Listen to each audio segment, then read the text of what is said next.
Before we get going, I want to give a limbo condolence for Drake Vagabond and Keyframe's recent passing in their respective families. It's been such a short span of time. I've had some time to think about it, and it's difficult to find the right words, and to say I'm sorry, please keep your head up without everything sounding remarkably hollow or ineffective, as there are no words that can possibly measure what's happened for either of you. Aside to fans, please show your respects to both of these talented individuals who deserve all our love and praise. There was something I wanted to talk about something that someone expressed with their thoughts that was very poorly done. But there's a time and a place for everything, and on either of these issues, the best thing possible is to fold up my soapbox and put it away for now. I'm sorry, guys. I know some of you guys come here for a distraction when life gets to be too heavy, and that came out a little heavy even for here. This is Osaka Jack, and this is Event Horizon, and if you want a super abridged version, Event Horizon, being somewhat of a penis,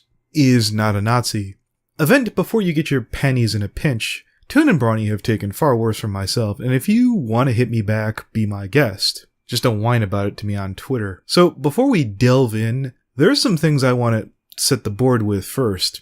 Osaka Jack has a lot of things in common with myself. He's a podcaster, or he was a podcaster back in the day, and used to be part of the now defunct Everfree network that goes all the way back to 2011. Sir, would you get to the drama already? See, when this first went down, my knee-jerk reaction was to hit him and forget him. Jack has a bit of a shitty temper. Fun fact, if you look him up on Twitter, you might well be blocked. Osaka Jack is another one of those Steve Shives types. And until recently, despite being a massive shitlord myself, I was in the holiest of holies, the people who were allowed to talk to Osaka Jack on Twitter. Jeez, what did you do, save his life? A lot simpler than that. A friend suggested that we talk to the guy. See, this is why I'm super reluctant to do this. That friend's name was Final Draft. I've had a lot of people tell me that Draft was the worst thing ever, which naturally made me want to talk to the guy. The Draft I talked to was funny. Maybe too many goddamn puns. Maybe, just maybe, I hit the lotto and got the good version of the guy. And with all that said, I'm really grateful. Continuing on with the all with due respect section, before we get to the ass kicking, Jack talked to such people as Amy Keating Rogers, the voice of Kimmy Sparkles, Pixel Kitties, M.A. Larson, and that was an M.A. Larson before he was talking to everybody and his mom, Vincent Tong, the voice of Maud Pie and the voice of Trixie. I think Jack is an educated, well-spoken, swell guy.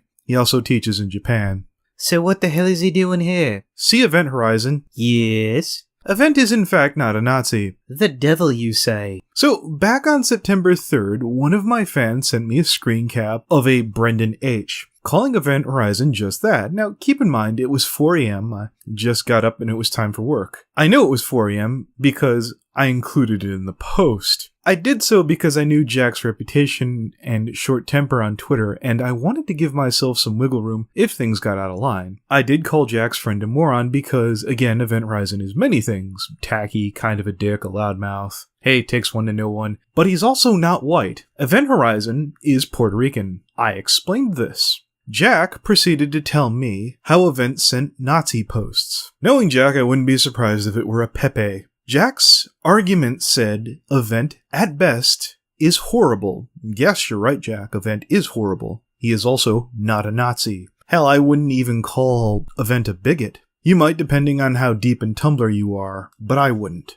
To which Jack uttered back, he didn't support or defend Nazis, and tried to ask what alternative reality this was. Again, Jack, one more time, this gentleman is in fact not a Nazi. If this is all reminding you of someone else, it should. Here's one more thing, where he proceeded to imply I was a Nazi sympathizer. I sadly lost the last post, or at least the screen cap, but it showed up on my phone, so here it is, because I was mobile, and again, remember I said where I started it was time for work? By the time I got this, I was at work. Osaka Jack. We're done. You want to defend Nazis, you go right ahead. I have no room in my life for people that do that. Jack, I'm Mexican. You at best are a filthy weeaboo. Look, don't get me wrong, if you want to tell me Event is crass and acted inappropriate, Jack, you don't exactly have the best track record on what too much is. Shit, before you came on my podcast, you blocked me for literally no reason because you got upset. Hell, I wasn't even talking to you when you did that. Jack, in all likelihood, you're not in Brony anymore, and it's a shame, Jack. I do legit like you and your work. I would have loved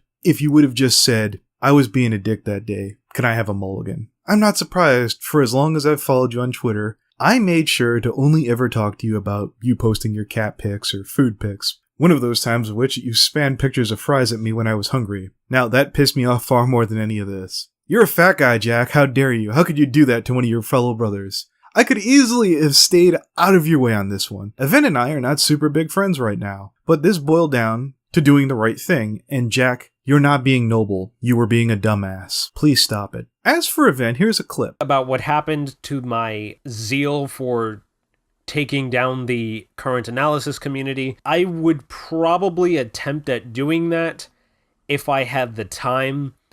I'm not doing very well at home, so I don't have a lot of time or energy or motivation to do anything that's kind of not absolutely necessary. Oh, many bright colors. Now, this is from his retiring video. While you're not a Nazi, oh honey, if you had time, what if I followed you to that new fandom? You talk a mean game, booby. I mean, I could just accommodate you. I mean, unless this is Rainbow Bright or Care Bears or God forbid the Steven universe. I'm not touching that turd with a 10-foot pole. Is it Undertale? I bet it's Undertale. Well, anyways, I'm just fucking with you. Maybe not. We never can tell. Love you, you tacky bastard. I could spare one of you to 12 Osaka Jacks. This is from Brawny's New Life video. Here's a 25-second clip. Exact opposite of how situations like this should be handled. At the point earlier this year when my parents kicked me out of their house so that they could shelter my brother while his housemates took out a restraining order against him, in combination with my oblong work schedule preventing me from finding other jobs, and the last of my northern friends abandoning me, I realized that there was no place for me there. He's in desperate, dire financial straits. If you'd like to head over there, here's a link in the description. I was going to double back to the Minty root drama from last week, but sadly, Minty doubling back on his word and showing it, I pretty much covered everything I wanted to say. So let's reply to this little remark here from Shelly D. You butted into the conversation, you tried to change the topic, which you pulled a red cord. I then redirected the remark back on topic. You were invited into the discussion, which was about Minty. You randomly said Bliss sucks. I can see that you've doped yourself silly so hard on so many opiates that you can't keep up and are forced to read a thesaurus so everyone won't notice that there's nothing behind your words. Complex ideas, Sheldon, require simple language. This is a lesson that's taught in college-level law classes. Complex language, such as ye old legalese, is designed to make a message exclusive. If this were literal, what Pete did to me, you would have been blocked by now. Whereas you are not. In the last video, I literally zeroed in on your comment, and I even let the screenshot hover there. I gave you a voice, even though that voice was to ass off and be a trip. Radio edit. Thank you. Fuck you. Bye. Now we get to the juicy part. This is Gordo Mash. He's the blue one. Anywho, Gordo rolled into my life, regretfully, a while back when I met Pastel. She brought along some of her friends that I affectionately referred to as her radio edit. Now, Gordo, this isn't sour grapes based on anything recently you've done. In fact, I like you better than Tommy Taco or Twist of Fate based off what you did. So long story short, when I added Pastel, she brought along some of her cringy people that included Tommy Taco, Twist of Fate, Gordo Mash, that I put up with because I think Pastel's cool. I wish I could tell you that there was some juicy bullshit back in the day, but I got nothing. This is Gordo's side channel. Hello. Now, I normally don't record my voice, but, you know, it's an important video, so it's gonna be unscripted and uncut, so this is the full version. Any mistakes and such, you'll just hear me say, just deal with it. But yeah, Gordo Mashes.